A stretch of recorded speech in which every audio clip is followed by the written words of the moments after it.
Olá, você já ouviu falar de Mao Tse-tung?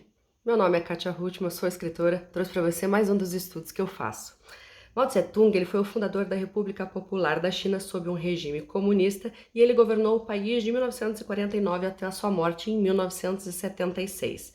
A sua contribuição teórica para o marxismo é conhecida como maoísmo. Começou reivindicando territórios, invadindo diversos países, como o Tibete, por exemplo, onde ele deixou cerca de 85 mil mortos, e alinhou-se com a União Soviética de Stalin.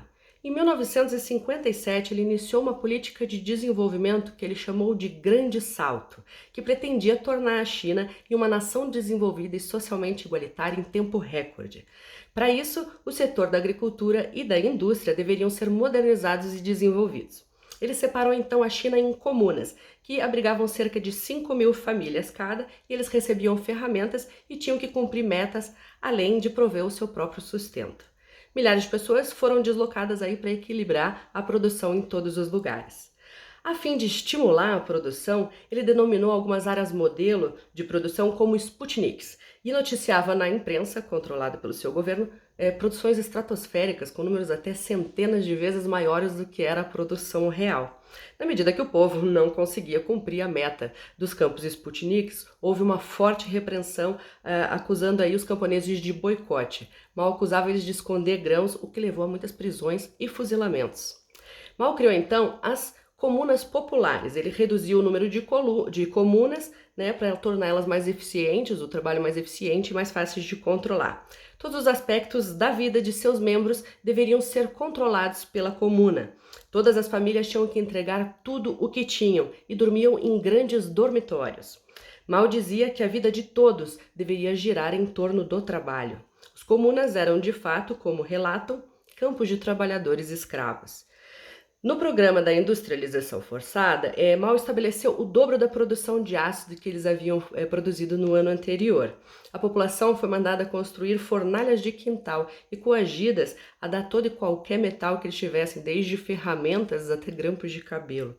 A safra foi um pouquinho maior, mas bem longe da meta. A marca principal do Grande Salto foi a fome em massa. Estima-se que entre 45 e 55 milhões de chineses morreram de fome. Perdendo a popularidade, ele começou então em 1966 a Revolução Cultural, expurgando aí intelectuais que iam contra o governo, enfraquecendo opositores. Ele iniciou um culto à sua própria personalidade, instituiu o seu livro vermelho como as regras da vida.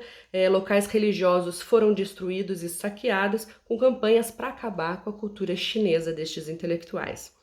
Partidários ao regime comunista dizem que ele lançou os fundamentos econômicos, tecnológicos e culturais da China moderna, transformando o país em uma grande potência. E para eles, Mao é visto como um poeta, filósofo e visionário.